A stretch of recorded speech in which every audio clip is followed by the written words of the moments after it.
What is going on, my broskiis? My name is Toadskii, back again, here to bring you guys yet another One Piece treasure cruise video. And in today's video, we're doing the GARP challenge video. So this is going to entail challenge 5, 6, 7, and 8. I will have a separate video for the Lucy dungeon. I personally haven't even challenged it yet, so I don't even know what to expect heading into that dungeon. So expect another video over the next couple of days referring to that Lucy GARP challenge island. But anyways, as I said, in today's video, we are going through the challenges 5 to 8 for the brand newly released GARP challenges. Finally, we have some more GARP challenges, which is really cool. Kind of weird though that they've released it out of order of the Japanese version. So anyways, this is the 5th iteration, technically, of the GARP challenges. This first one on Challenge 5 is actually going to be against Brindy World. For those of you who are wondering why I'm not showing the first 4 GARP challenges, it's because they're like legitimately some of the easiest content you can take on. So you don't really have to worry about stages 1 to 4. They are very, very easy. However, stage 5 onwards is when it starts to get very, very difficult.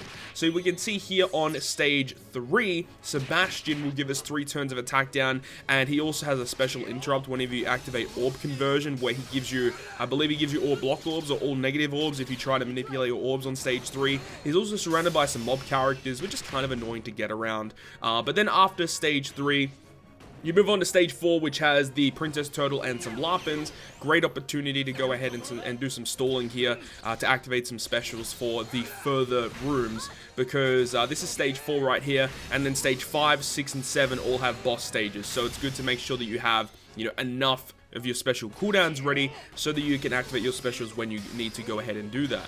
So moving on to a stage that I think a lot of people are going to struggle with is stage 5. So stage 5, Brindy World, will swap your bottom right hand character as your captain for 3 turns, and then he'll go ahead and bind and special bind all of your subs. So I believe it's a 6-turn bind, and the special seal or the special bind is a 3-turn special seal. Now the thing that you have to note is that if you have a sailor ability that activates, like, you resist special bind, that actually will not activate if your character is binded on top of that. Just want to let you guys know, because that has happened in some certain circumstances, like in this dungeon here, and some people wonder why, effects don't activate. But yeah, that is the case. If a character is binded, they actually lose their sailor effect, which is kind of annoying, honestly. To just, resist that special bind would have been very, very useful. But obviously, once you clear Brindy World, he's going to run away, because he is going to be the final boss, of course. And then on stage 6, we have Knighton and Gyram. So on this stage, they have a defense up for 3 turns. I believe the defense effect is about 100,000. And then also they'll have 3 turns of a resilience buff as well. So make sure to have a poison effect or a unit to remove the resilience, or end of turn damage is going to be great here as well. And also they decrease the rate of strength and int orbs appearing on your team as well. So a character that obviously works extremely well here is the V2 Reiju, as her special ability not only removes the defensive shield from the enemy, but she does poison the enemies as well, which enables you to get around the resilience buff that they put on their team. But honestly, I feel like this stage isn't super duper tricky. But then you move on to stage 7, where I think some people will also have a little bit of trouble. The thing is that he changes into a Psi unit, which means that you have to really think about the team that you are running, because if you see on the dungeon, oh, he's going to be an int character, I'll bring some Psi characters, but then he switches it up on you, changes into a Psi unit. Also, he cuts your health by 90%, he has full debuff immunity as well, and also in the first turn, if you don't KO him, he's going to blow away your captain and your friend captain for 3 turns. So you may think that, he's only at half health, pretty easy to take down. The thing is that he will revive. Now, upon reviving, he will actually have a special interrupt. Do not activate an orb boosting effect after he revives, otherwise he's going to remove your beneficial effects and is going to slot seal your entire team. So basically, don't use an orb boost following his revive. So you need to rely on another type of boost to ensure that you can get around Brindy World upon reviving. But now that we've taken on the 5th stage, we're going to go ahead and move on to the 6th stage of the GARP challenge.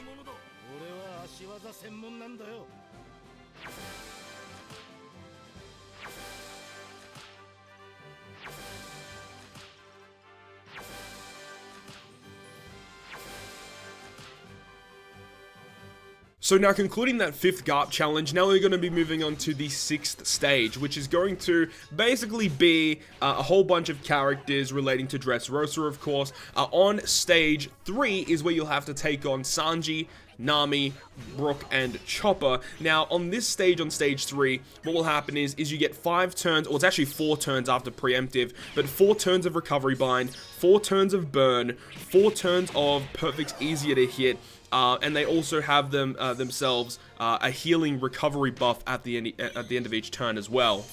Also, if Nami is actually still alive at the end of that first turn, she's actually going to go ahead and paralyze your entire team for 1 turn as well. You see I use Montdor here. Montdor is a fantastic character for this specific stage because not only does he unspecial bind our characters, I forgot to mention that, of course, that you get special binded as well, as you guys would have seen, but he also removes the burn, which is obviously like very, very important for V2 Akainu. You are hitting perfects consistently, and that burn damage is very significant. It is like 4,000 damage every single perfect, so you basically want to get rid of that. It's such a significant burn damage that you really need to get rid of that. Obviously, you see here that I didn't take out Nami and we get paralyzed, but obviously the switch effect from Whitebeard and Marco was exceptional here for allowing us to take on stage 3.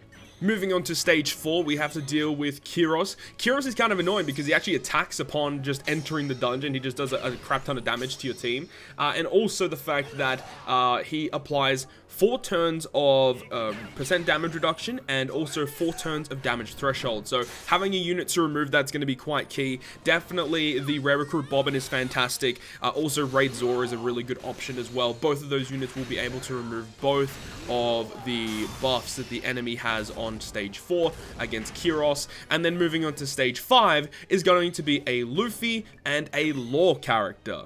So the thing you have to note here is that both of these characters here both have a barrier. Luffy has a 300,000 damage barrier, where Law, he has a 7-hit combo barrier. Also, they have a delay protector, and there is a defense up, but it's only applicable to Luffy. I believe it's about a 50 to 100,000 defense buff here. So what I target Law, so I can take him down first and let the end of turn damage deal a significant amount of damage towards Luffy, as you guys will see here.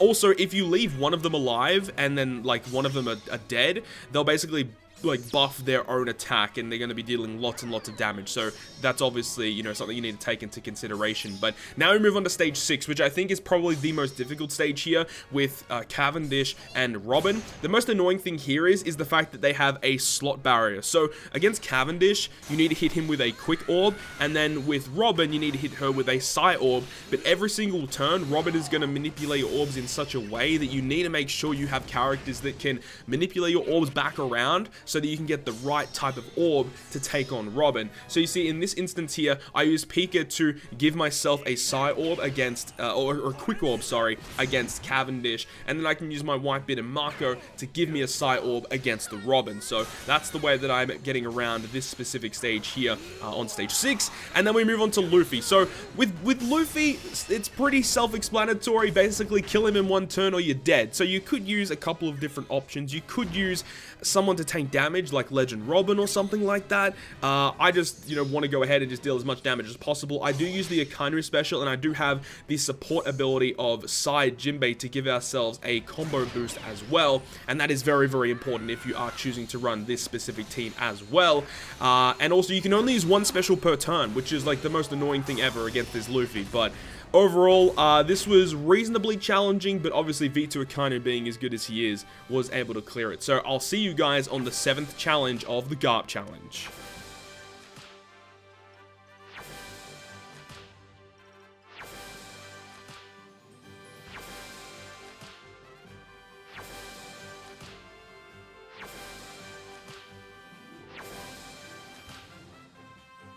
So now moving on to the 7th challenge, this is one of the ones that I think a lot of people are pretty much going to completely struggle with.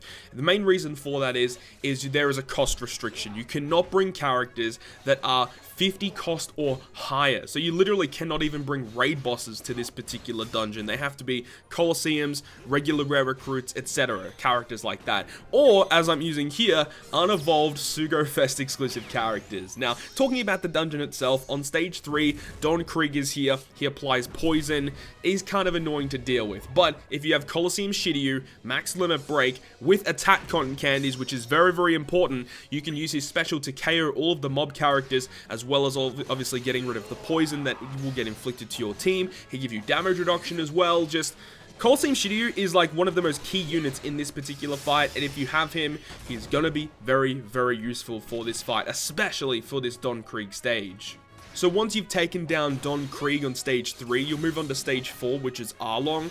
Arlong is exceptionally annoying. He gives you a full board of block orbs, he locks them for 1 turn, he cuts your health in half, and he gives you 5 turns of special bind to all of your sub-units. So this is where Time Skip Nami is ridiculously useful. Like, I think Time Skip Nami low-key is like one of the best rare recruits in the game. I use her for everything, but she's great because not only does she get rid of that special bind, she delays Arlong, because obviously Arlong doesn't have any immunity shield. You can poison him, you can do whatever you want to him.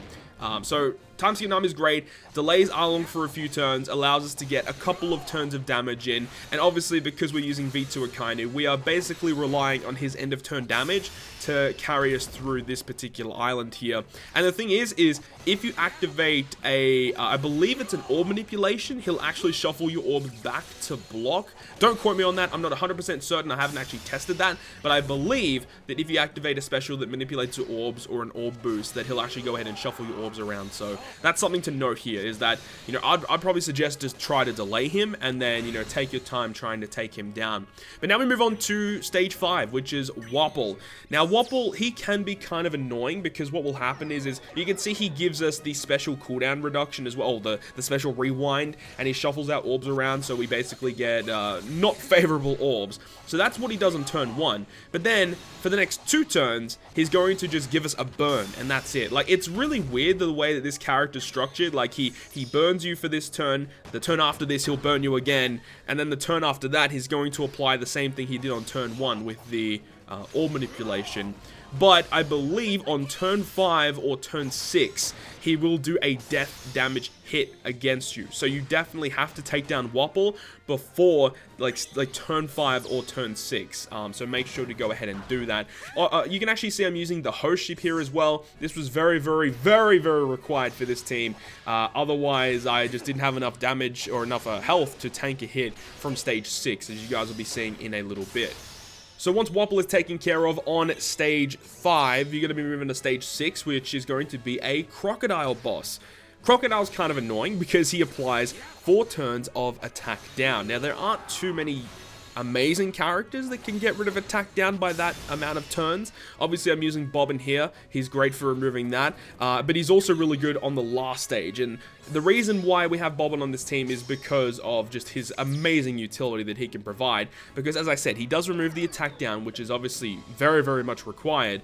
But he also reduces a lot of defensive effects on the enemy, and we are going to need him on stage 7. So the thing with Crocodile is he's just going to do regular attacks and stuff. You can see that he makes the tandem and recovery orbs negative for your team, which is kind of annoying. But the thing is, right, is when you actually KO Crocodile, he's going to reduce the cooldown of the character in the middle right positioning. So the fact that we have Bobbin here, we've used him already on stage 6. When we KO Croc, he's going to be ready once again for stage 7. So stage 7 boss is going to be NL, and the fact that NL has 5 turns of Rainbow Shield damage reduction, we can then go ahead and use Bobbin to remove that once again. Obviously, the NL boss actually has a resilience buff as well, which V2 Akainu is able to get around with his end of turn damage. We can see that we also get hit with 5 turns of paralysis, which we have Reiju to get rid of, as well as the Nami, and obviously with Nami's Sailor ability, we can reduce 1 more turn of that as well. Everything just works perfectly with this team, and obviously with the Shanks and V2 Akainu special, the 2.25 attack boost, the 2.25 orb boost, the full board of matching orbs, pretty straightforward with a team like this. Obviously, it does require unevolved legends, and it's going to be quite tricky to do so without it. You can definitely do some sort of zombie team, I feel, probably with Raid Barto as the captains, but this is definitely a very, very challenging island. Stage 7 of the GARP challenge.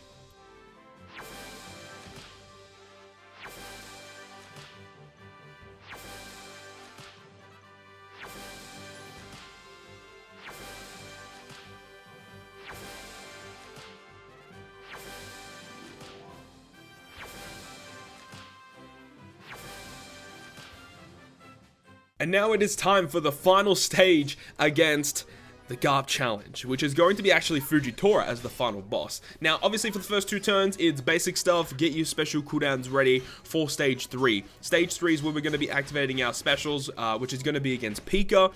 Pika will actually go ahead and bind your bottom 4 characters for 4 turns, as well as blow them away. So obviously if you have sockets, that's going to be great. But yeah, he was going to blow away your bottom row characters as well as binding them. So you have to wait 3 turns before you get all your characters back. So the way that we're going to be going ahead and doing this is we're going to use the Snake Man special once we get everyone back, so we can get, you know, enough damage output to KO the Pika, of course. And that would also mean that we get the orb boost on the following stage as well. Also on the 5th turn, if you don't KO Pika, he's going to deal 50% damage to your team as well. So ensure that you can, you know, KO Pika as soon as you possibly can. But after you actually KO Pika, as I said, you're going to be moving on to another boss stage, which is going to be a mini boss Fujitora as well as Bastille. The thing is with this, you get 5 turns of despair, as well as they have a defense buff. So the way that I would suggest getting around this is to use the Charlotte Lin, because not only do you get an attack boost off of that, but she removes Bind and Despair by 6 turns, and also you can use the support character Flampe to drastically reduce the enemy defense support ability attaching to Charlotte Lin, and that works perfectly. It's legitimately the perfect way to get around this stage specifically, with that attack boost and defense reduction support ability. Absolutely perfect. The thing is if you activate a special that reduces their defense, they'll actually apply Rainbow Shield damage reduction to themselves, but because it was a support ability, it doesn't trigger special interrupts, which is why Flampe is, I wouldn't say she's ridiculously required, but I mean, she probably is, to be honest. I mean, this dungeon is kind of hard without having that defense reduction on this stage and stage 4, honestly. And also the thing is you can see they have a delay invalid, so you cannot go ahead and delay them in any way, shape, or form. So I do think that this is going to be quite a difficult stage for many people to get around. So because you are mainly centering around Charlotte Lin, you mainly want to be bringing, you know, more powerhouse and driven characters, which is why you're seeing in this instance here we have Legend Marco to provide healing, which enables us to give us lots and lots of turns of stall. Like, we don't really need Marco's orb boost for anything. Like, legit, the only reason why we're using him here is for his stalling capabilities.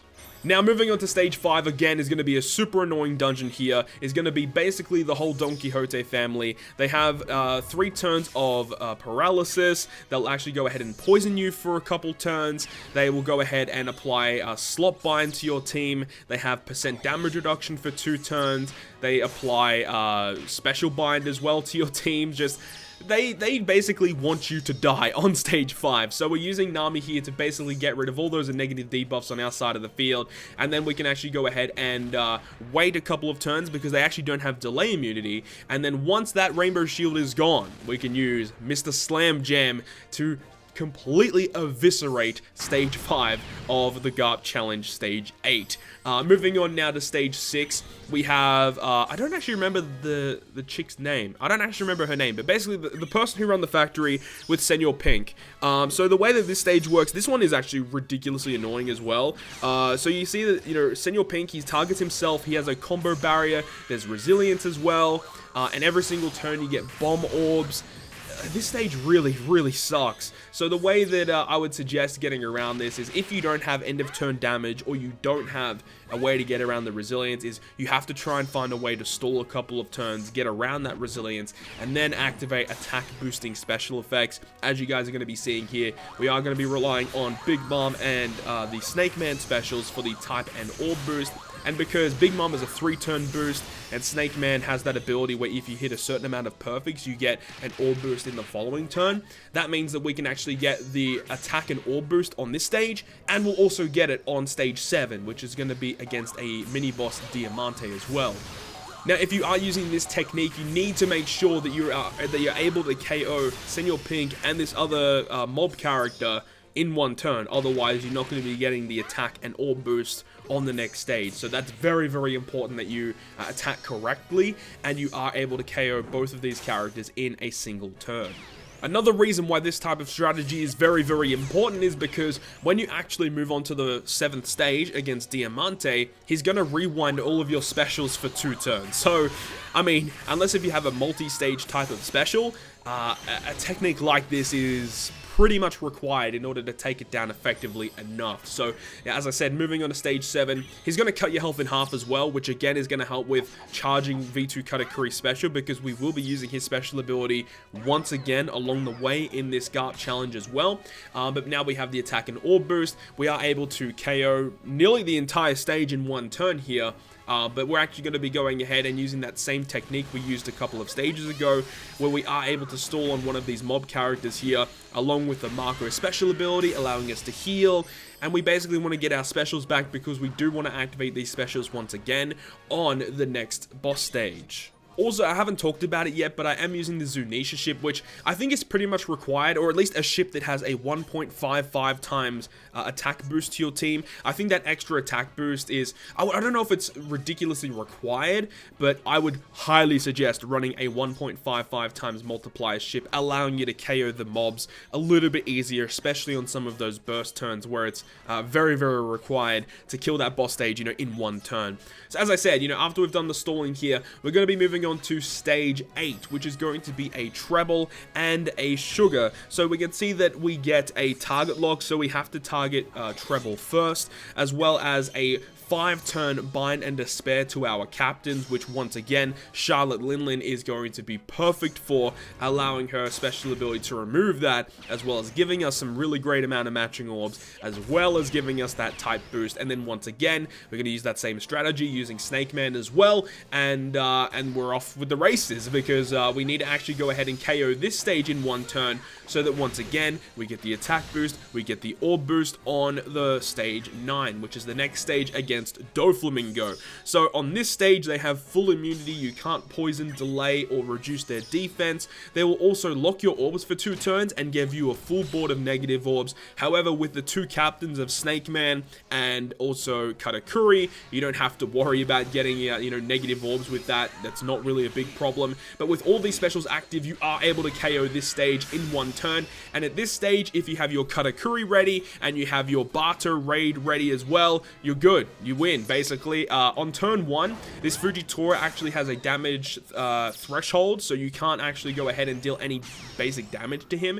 And also, after the end of the first turn, he does a ridiculous amount of damage, so you need Raid Barter special ready here, otherwise you're gonna die. He does like a ridiculous amount of damage. Like you see here, I have the special up, and he does like 30,000 damage. It's crazy the amount of damage he does on turn 1. But at that stage there, you know, after turn 1, if you survive it, you use Katakuri special and you win. So there we go, guys. That's the full rundown of all 8 of the GARP challenges. I really hope you guys enjoyed the video. If you guys did, make sure to leave a like, and if you want to stay up to date with all the content I post, including more One Piece Treasure Cruise content, make sure to hit the subscribe button down below. But other than that, guys, I will see you guys within the next video.